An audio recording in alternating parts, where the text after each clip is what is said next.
that's at least $100 to $200 million business, right? All right, even if you use a 10 times multiple, right?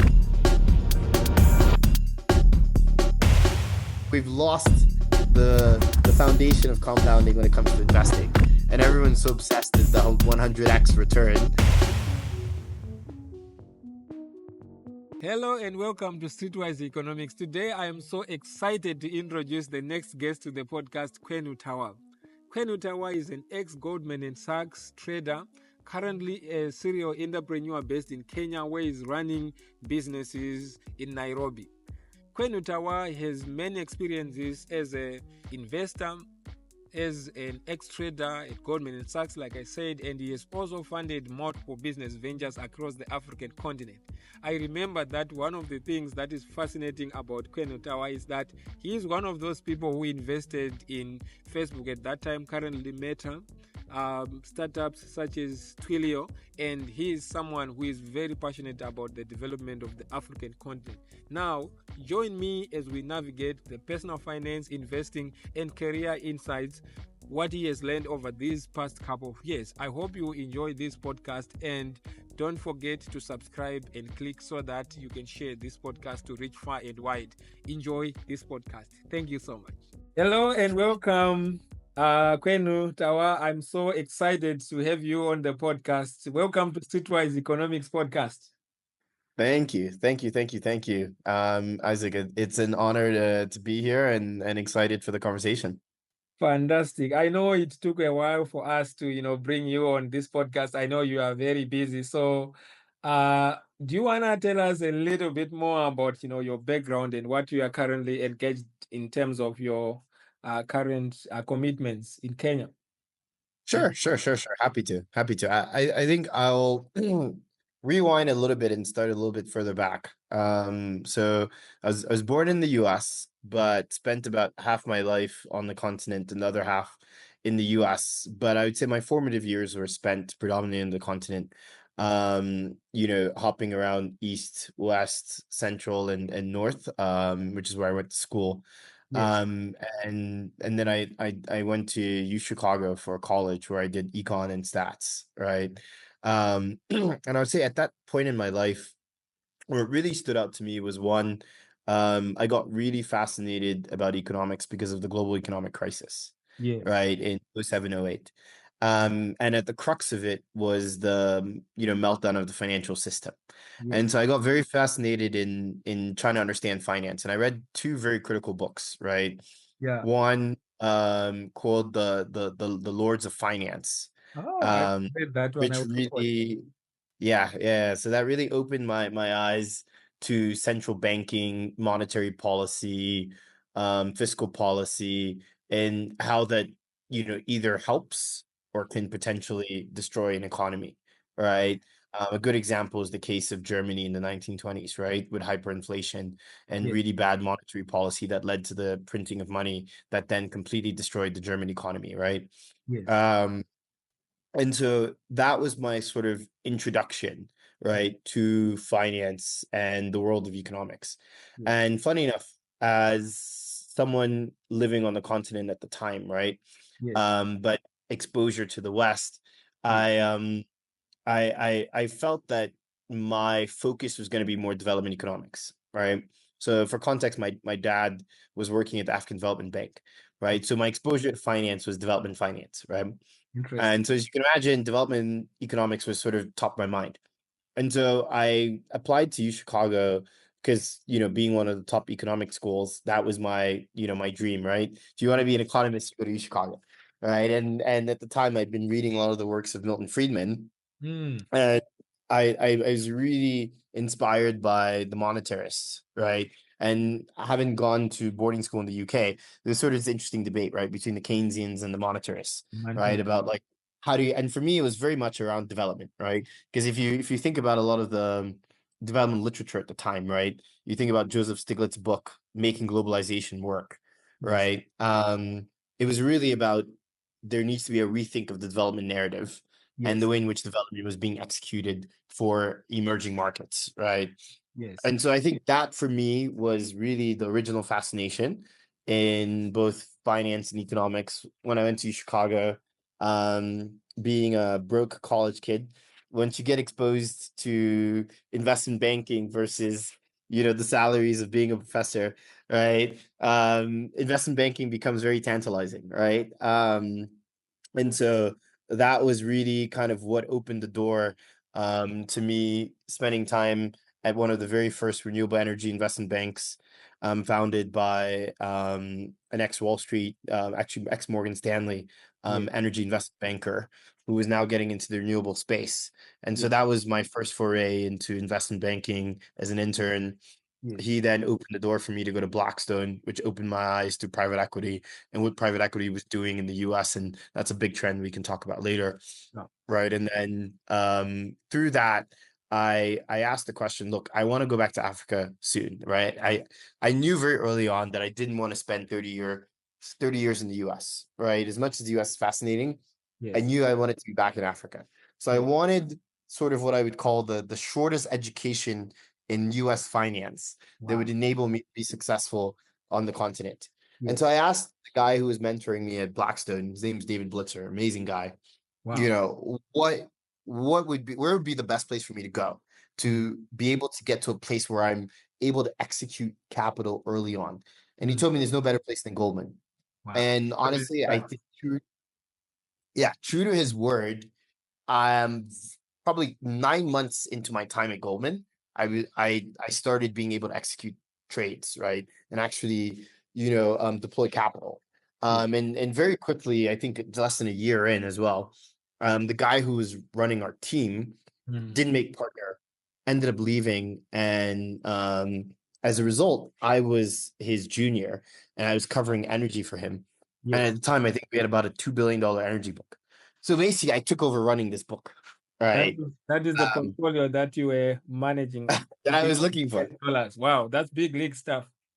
Yes. Okay. So, and I remember going to the partner who ran all of credit, Yes. right? And being like, hey, is someone else coming in? And he told me, look, where'd you go to school? I said, U Chicago. He's like, look, you're a smart guy. We hired you for a reason. You are the guy. Right. So, and I think Goldman is one of the few places that does that, right? Yeah. And look, it's not that I didn't have support from a lot of the senior guys. I absolutely had the support from the senior guys, but I think it was an opportunity to learn and stretch yourself, right? And take on responsibility and also believe in your abilities, Yes. right? And I think one of the most beautiful things that finance teaches you, and this is one of the biggest learnings about finance, is that finance is always a scorecard, and that scorecard renews every year, Yes. right? So just because I was a 30% net return fund last year Mhm. doesn't mean I'm going to be the same this year, Yes. right? The markets are And even volatile. the great have bad years, Yes. right? And so I think being in an investing seat and having the humility that investing and finance is a game where you're learning every day, Yes. right?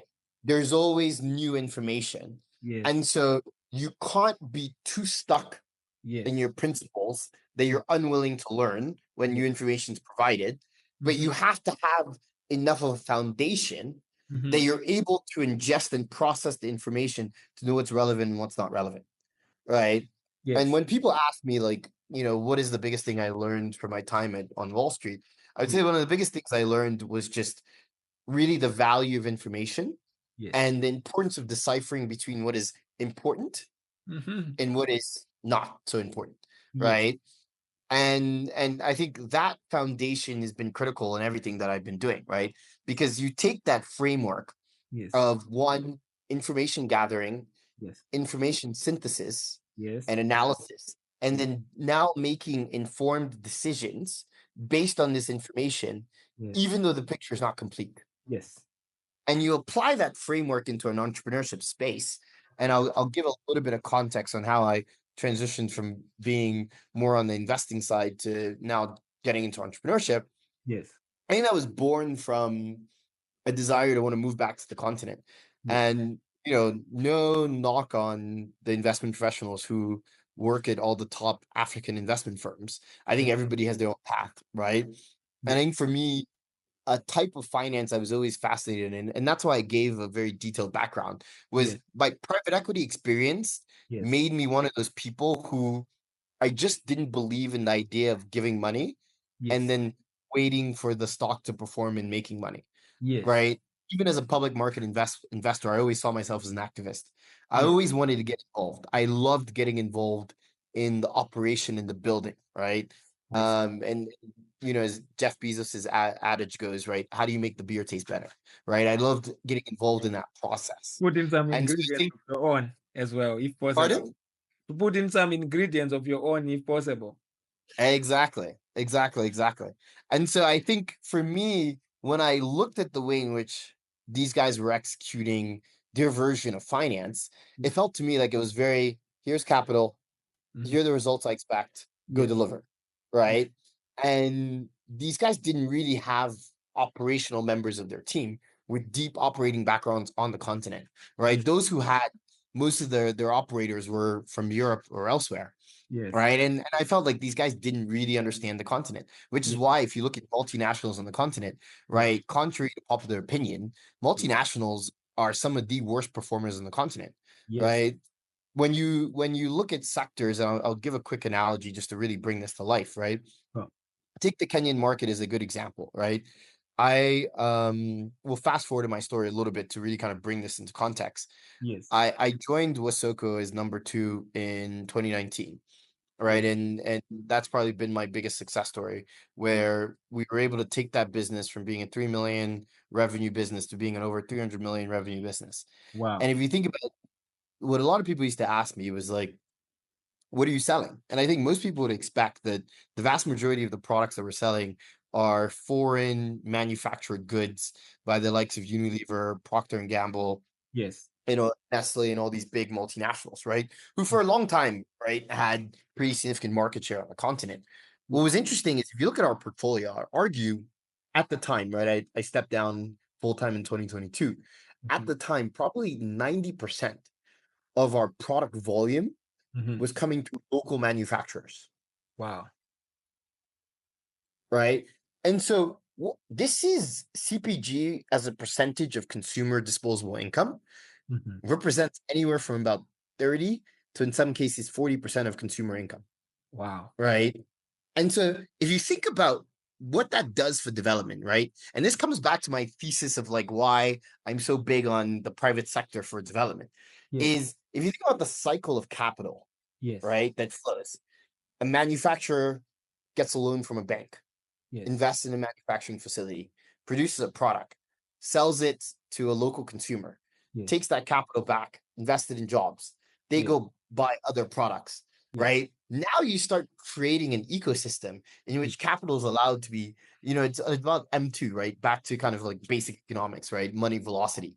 That's Yes. how you increase M2, and that's how you increase value creation within an economy, Yes. right? Yes.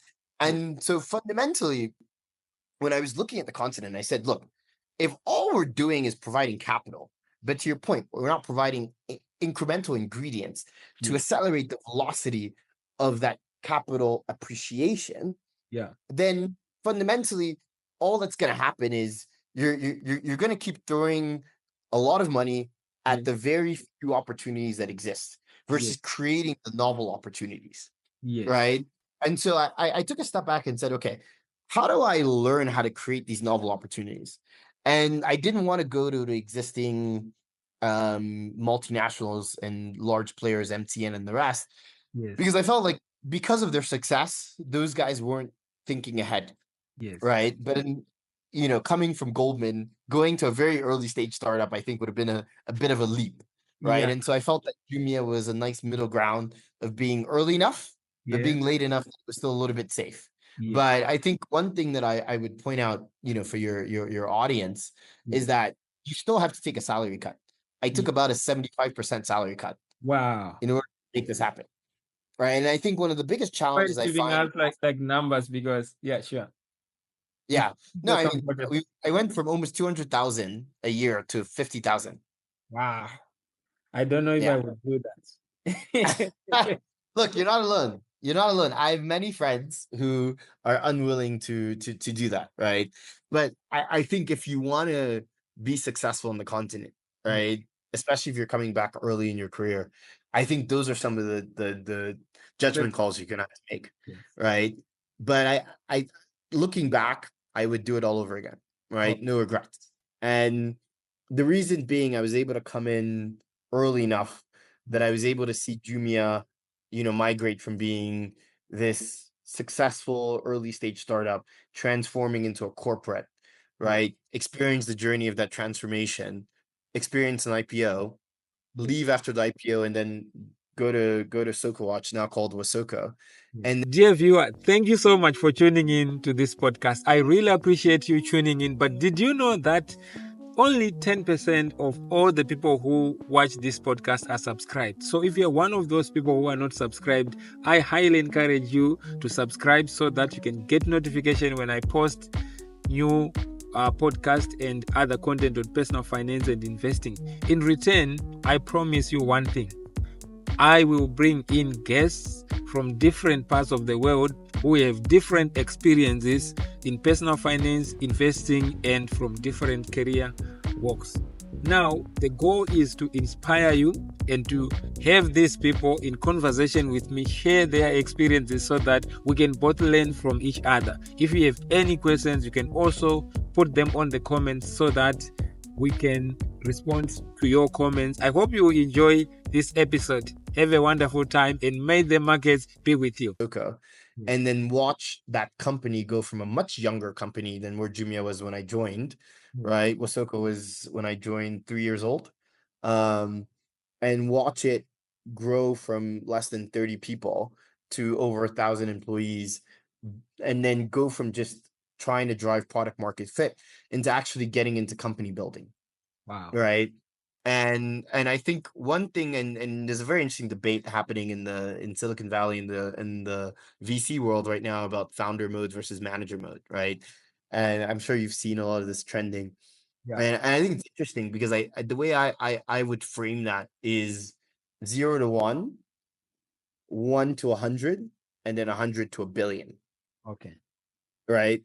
I think the people who are able to do 0 to 1, Yes. not all of them can translate into 1 to 100 million, Yeah. right?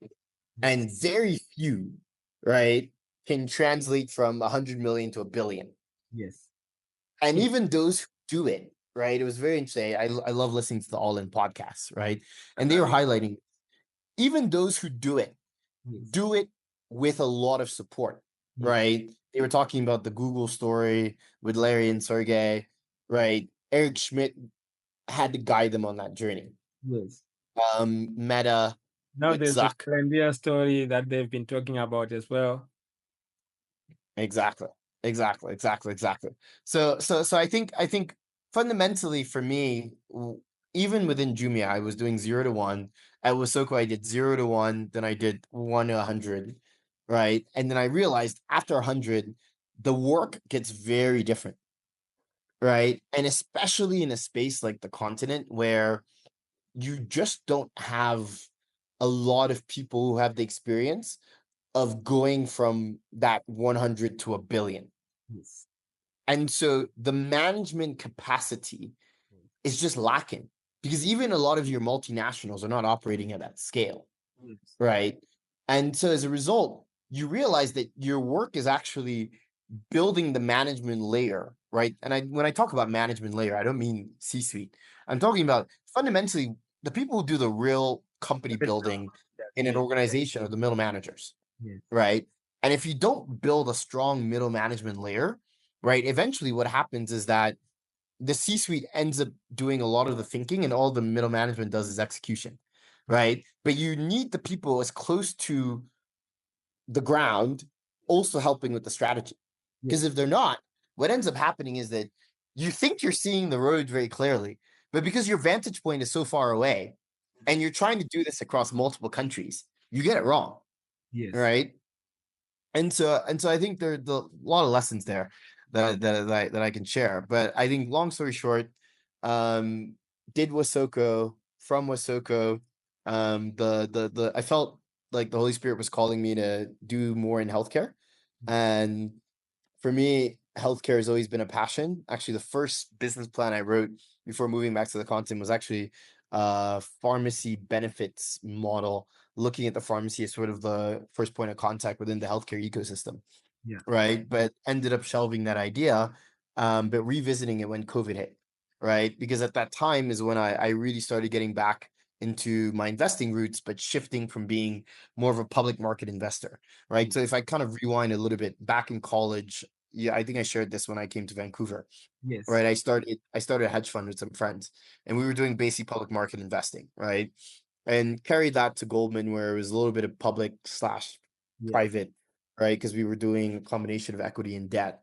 Yeah. But then when I left Goldman and I moved to the continent, I maintained a public markets portfolio, right? And for me, Yeah. it's one, of course, you're trying to make money, but two, it's just a passion, right? I love investing.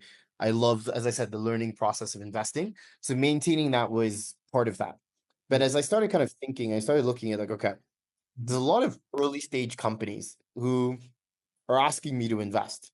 Hmm. I don't have a lot of capital, Yeah. but what I can help them with, and this is the time where Wasoko was now trying to go from 100 to a billion, right? Yes. And so as we're making some management shifts, I had a little bit more time in my hands.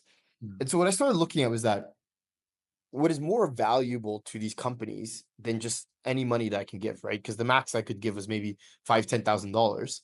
Yes. What was more valuable is my time. And Yes. what really kind of brought that to light was like a good friend of mine had founded this healthcare company called Elara Health. Hmm. And at the time, they were having issues with their sales and they needed a really strong head of sales. And he saw what I built in terms of our sales org at Wasoko. And he said, look, can you help me build this within my org? So I told him, actually, I'm going to take this on as a project. So I'll dedicate for you every Friday afternoon of every week. Hmm. And I'll come and I'll work with your team. Hmm. Within 3 months of doing that, we Yeah. 3x to sales, Your magic right? right there. And so what I started to realize was that what a lot of founders needed more than just capital Yes. was they needed frameworks. If you look Yeah. at Silicon Valley, what is Silicon Valley famous for?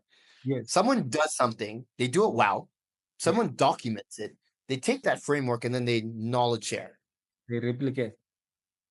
Continent's missing that, Yeah. right? Someone does something, someone makes mistakes, learns from it, Yes. and then they keep it in their little circle. Mm-hmm.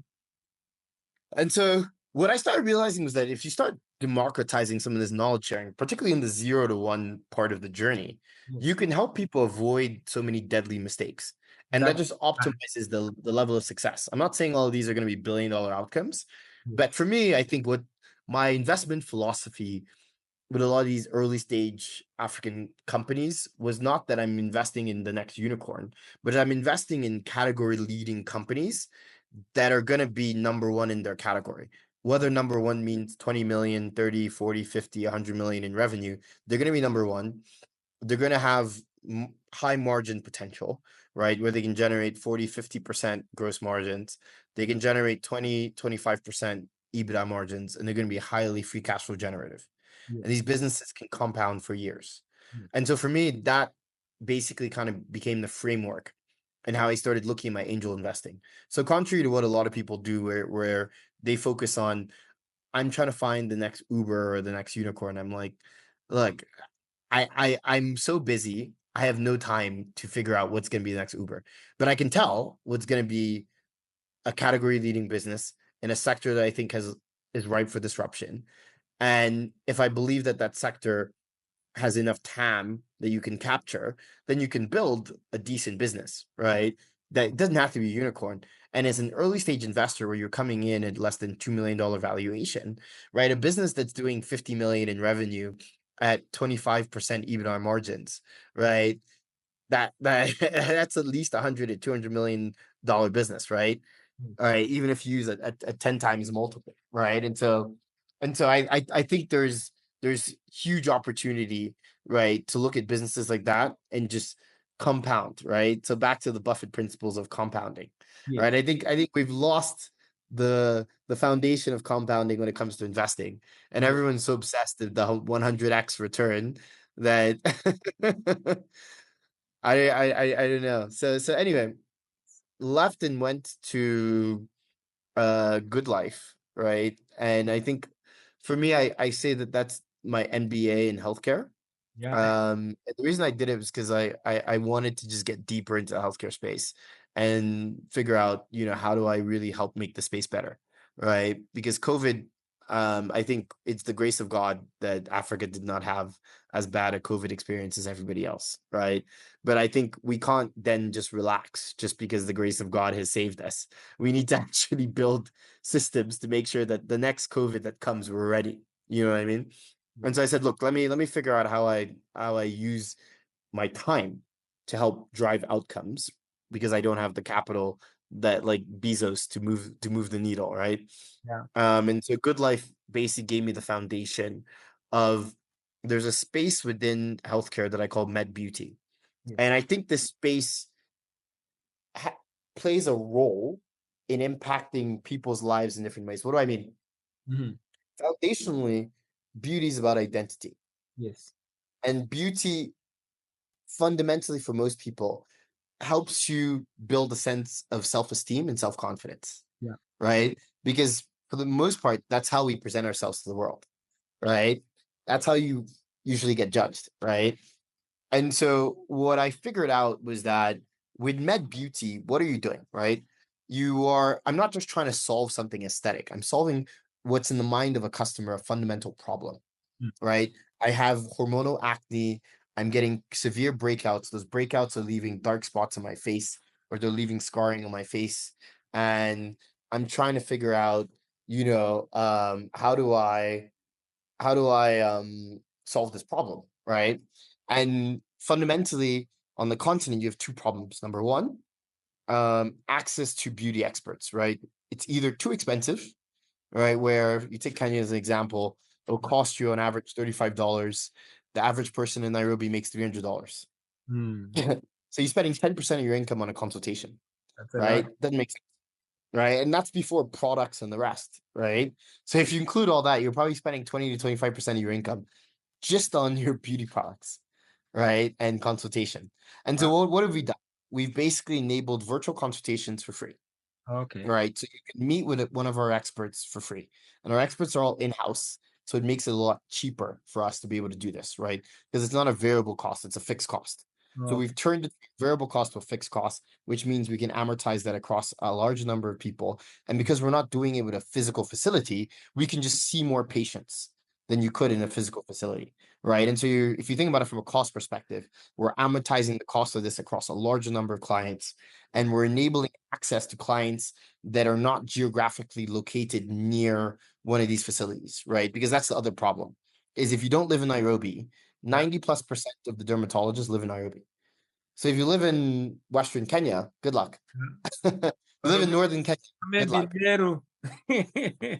Exactly, right? And Yeah. so as a result, that's what we're doing. We're democratizing access to expert advice, number one. Number two, if you look at the product side, and I think this is a global problem, not just a Kenya problem. Yes. For many years, we as Black people, we as people of melanated skin, Indian, Yes. Asian, whatever, we've been sold the idea by European and Western beauty companies that whatever works on white people works on us. Okay. It's not true. All of a sudden, as these guys have been called out, because what's happened, you've had what I call the democratization of beauty through the creation of independent R&D companies that enable companies to iterate on product lines much faster. Yes. Right. And so what used to be the bread and butter of the L'Oreal's and those guys, right, who were producing all these products in-house, you now have a lot of mom and pop competitors like Shea Moisture that have disrupted these guys in the US and all these other markets. Right. Yeah. And so what started to happen is consumers have woken up and realized, actually, if you make skincare products for Black people that are targeted at Black people, you can actually improve efficacy and you can deliver a better experience. Yeah. Right. And where this started was it started in hair care, because of course, some of the starkest difference between us and any other race is our hair. Right. And so hair care is where a lot of this started, right? Shea Moisture being a prime example. Right. And so what you've realized is, like, you take, for example, Shea Moisture, the big guys woke up and realized, oh my God, these guys are onto something. Hence why Unilever bought Shea Moisture for over $1 billion. Thank you so much for tuning into this podcast. I started this podcast with the goal to share insights on personal finance, investing, and career insights. But did you know that out of all the people who tune in on this podcast, and by the way, I appreciate you, all of you, only 10% are subscribed. So if you are one of those people who are not subscribed, I highly encourage you to subscribe, so that when I post content in the future, you get notification, and also this podcast can grow. In return, I will bring in guests from different parts of the world who are successful in their own rights. The goal is to share their personal experiences on personal finance, investing, and also career insights. That way we can also learn from each other through our conversations. I hope you enjoy yet another podcast at Streetwise Economics. Have a wonderful time, and may the markets be with you. Thank you again, dear viewer.